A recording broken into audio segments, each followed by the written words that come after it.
Agora vai começar a parte de especificação do nosso protótipo, que é basicamente o que a gente pensou e quais são os requisitos e as funções que a gente quer que ele tenha, no caso que a gente elaborou. Antes a gente vai falar um pouco dos objetivos aqui, né? O objetivo geral é desenvolver um protótipo de game 2D.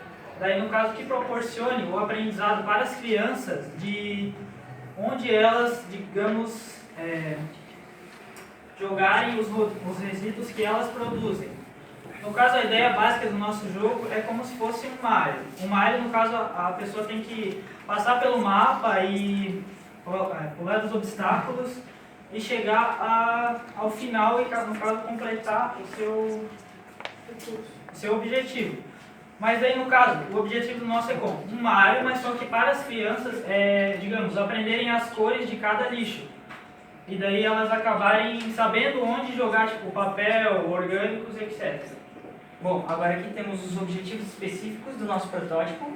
Um deles é criar um protótipo com ambientação realista para a imersão do jogador no cenário, para ele poder sentir como se ele estivesse mesmo lá, participando da ação, né? E o outro é possibilitar a inserção de objetos no cenário para que haja interação com o jogador. Ele vai poder interagir e coletar os diferentes tipos de resíduos.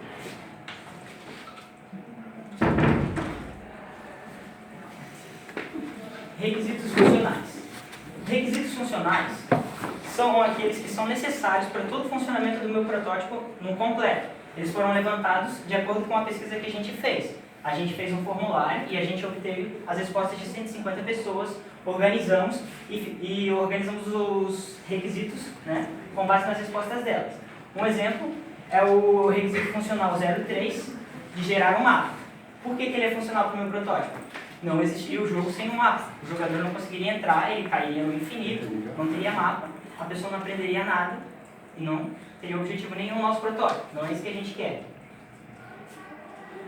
Os requisitos não funcionais são os requisitos que não têm, digamos, uma função no nosso protótipo, que eles estão lá por design ou para ser mais bonito, ou, digamos, que são a linguagem que é desenvolvido o protótipo. No caso aqui, um exemplo que eu posso dar é possuir texturas realistas e gráficos de alta qualidade. Isso não é obrigatório para o nosso protótipo, porque o jogo sendo bonito ou ele sendo feio, se ele tiver se a função dele, que é passar algo para o jogador funcionar, não importa o gráfico. Exatamente. Diagrama de caso de uso. Bom, um diagrama de caso de uso é onde a gente vê começa a ver mais ou menos um esboço de como vai funcionar o protótipo, as rotinas, os atores, né? No caso aqui, a ordem hierárquica é de baixo para cima, da esquerda para a direita. Onde nós temos aqui o ator de administrador, ele vai poder fazer tudo aquilo que um usuário faz e um pouco mais. Porém, o usuário não pode fazer aquilo que o administrador faz, né? Porque tem uns níveis de acesso aí separando um do outro. Aqui no caso, o administrador ele vai fazer o uso da Unreal Engine, né? E ele vai manter os objetos de colisão. O que seria esse manter? Ele vai poder alterar, editar e excluir. Isso é bom porque pode estar, por exemplo, quando a gente lança uma versão do jogo, um objeto pode estar atrapalhando o progresso do jogador, né? E aí ele vai lá, acessa o jogo, modifica, lança uma nova atualização e está tudo certo para o personagem. Ali o usuário, a única coisa que ele vai poder manter é o progresso em game. Quando ele entrar no jogo, o progresso é recarregado e ele continua no ponto que parou. O diagrama de classe é para a gente ter uma ideia do que vai ter no nosso banco de dados. E no caso ele tem as classes, no caso administrador, usuário e um Unreal Engine, que é a plataforma. E daí eles têm como se fossem seus atributos e o que eles podem fazer. No caso eles podem, o usuário e o administrador e a Unreal Engine, ele pode carregar o que tem no banco de dados, ele pode também setar o que tem no banco de dados, que é, no caso, a senha, o progresso e esse tipo de coisa. E daí, no caso, tem o ID, o login, senha e o progresso em game, que são os principais atributos do nosso projeto. E o ID, no caso, ele é protegido, é o identificador de cada caractere, é como se fosse um CPF de uma pessoa, digamos assim. E daí o login e a senha é o que a pessoa usa para, no caso, logar. e o progresso é o que o nosso jogo vai manter quando a pessoa tiver algum progresso.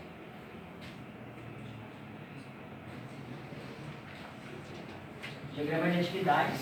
É o diagrama onde vai ser exposto das atividades que o nosso protótipo tem. No caso aqui é de exibição de menu inicial, né? Ou seja, aqui é o começo, aparece a tela inicial. O jogador vai ter opções. Ele vai ter o botão de créditos, vai ter o botão de sair do jogo, porque ele pode ter entrado sem querer e ele quer fechar. E ele pode ter o botão de jogar pressionado, onde o jogo será aberto e o progresso dele irá começar. No caso, o botão de créditos, se for pressionado, ele vai mostrar os créditos dos autores, então os autores dão créditos. E aí ele vai ler e provavelmente vai voltar. Vai para outras opções, o botão de jogar, ele joga. O botão de sair, sai e encerra o processo. Tá, só para relembrar, a etapa da especificação é como se fosse o planejamento do nosso jogo. Então, no caso do professor Edésio, ele orienta a gente para fazer, digamos, passos para chegar a ter um protótipo funcional e até mesmo ir funcionando 100% e o que precisa, e as atividades que ele faz, as funções. Aí, no caso, aqui no banco de dados, a gente tem um modelo conceitual, que é o conceito e o que cada entidade vai ter e vai ser mantido no banco de dados. No caso do usuário, ele tem o ID, que é o identificador, ele tem o login e a sua senha, e tem o seu progresso. No caso do usuário, ele pode ter N progressos, ele pode carregar do Real, que é a plataforma, o seu progresso. E no caso, a plataforma, ela vai armazenar os objetos, o progresso do usuário, e o mapa e o personagem. Daí, no caso, a plataforma, que é o Real, quer dizer, o administrador ele pode acessar a plataforma e modificar qualquer atributo que a plataforma tiver. No caso, ele pode refazer o mapa, ou trocar o personagem, coisas assim.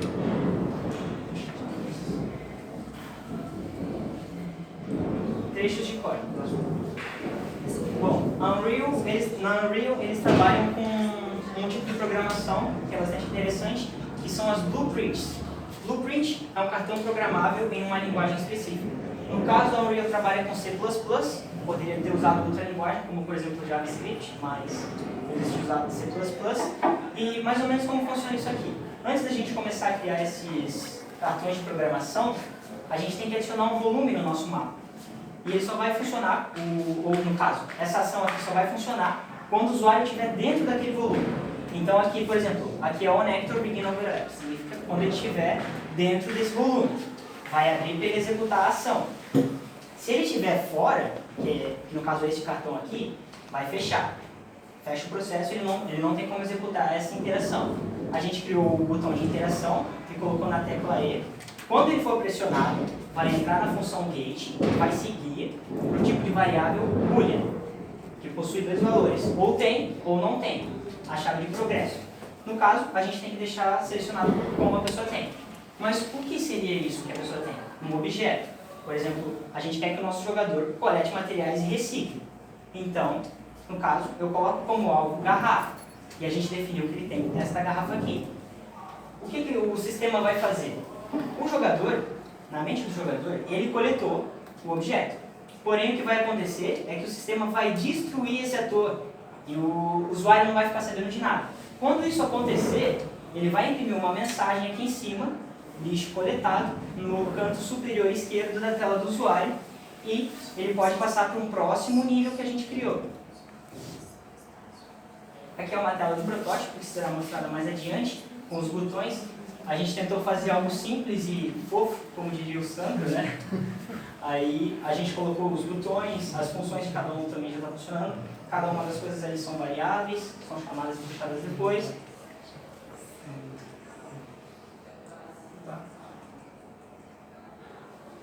Tá, aí no caso a gente usou umas ferramentas cases, que são as ferramentas que ajudam no protótipo em si e que a gente usa para desenvolver ele.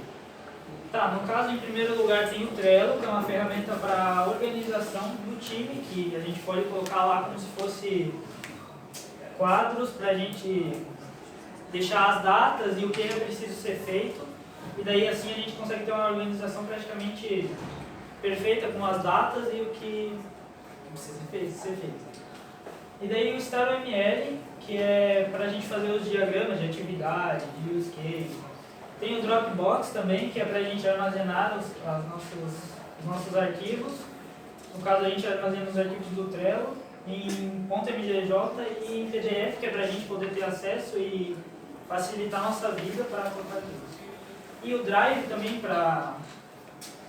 O Drive, o Google Forms e a pesquisa do Google para ajudar nos arquivos também e na busca de requisitos. No caso, o Google Forms é as perguntas e com as perguntas a gente consegue fazer os requisitos do nosso protótipo.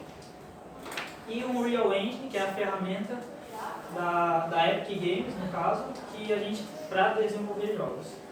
Tem mais jogos feitos com ela, tem o Fortnite, que é um dos mais conhecidos. E é isso. Os pontos negativos do nosso protótipo. A Unreal Engine é uma ferramenta que exige muito processamento. Ele tem um Intel i5, segunda geração, é um processador bom até, e todos os objetos que a gente criava, né, no jogo, a gente tinha que converter para malha estática. Porque senão o que ia acontecer? O processador ele ia começar a puxar muito processador, não ia nem abrir o jogo aqui se a gente tentasse apresentar para vocês. Compilava textura, compilava som, compilava luzes também, colisões com objetos que o jogador tem que estar tendo, né, no caso, para o protótipo estar funcional 100%.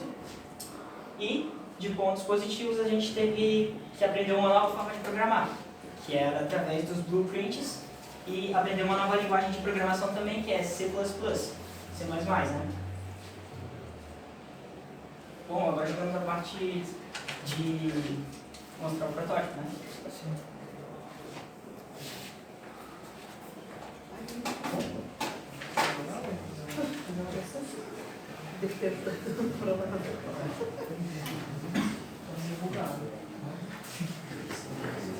No caso, ele está convertido para .exe, que é a linguagem que o Windows usa para seus programas.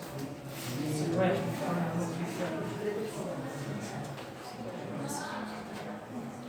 não sei.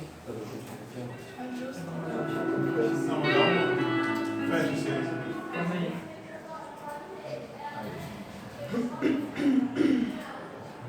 A exibição.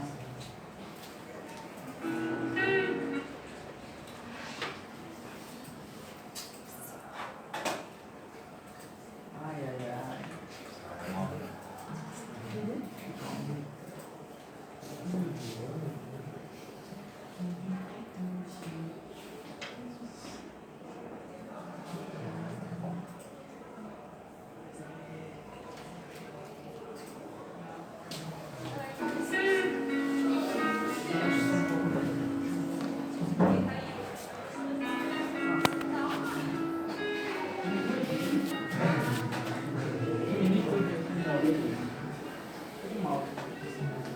Tá, no caso essa é a tela principal do nosso jogo, o menu principal, quer dizer.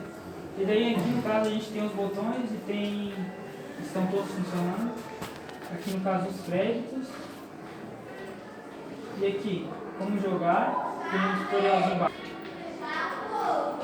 E no caso a opção para sair do jogo, que vai fechar ele, e a opção jogar. Que é basicamente a parte que interessa. Esse é o nosso mapa, algumas coisas estão em 3D e algumas em 2D. E no caso, o personagem pode pular e andar pelo mapa.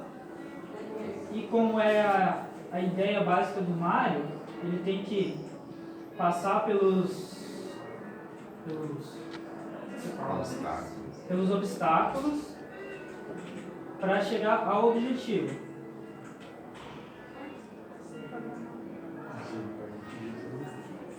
E daí no caso ele vai fazer um percurso até chegar ao objeto, que no caso vai ser o primeiro nível que a gente escolheu foi o nível do plástico, né, dos objetos de plástico.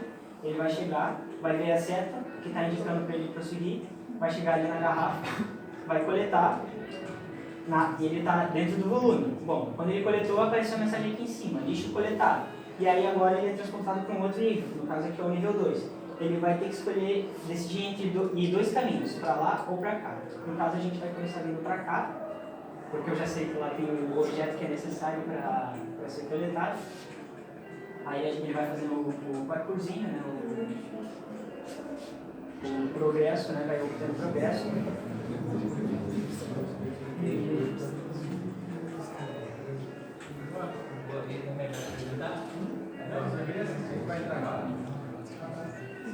Bom, aí aqui no caso ele tem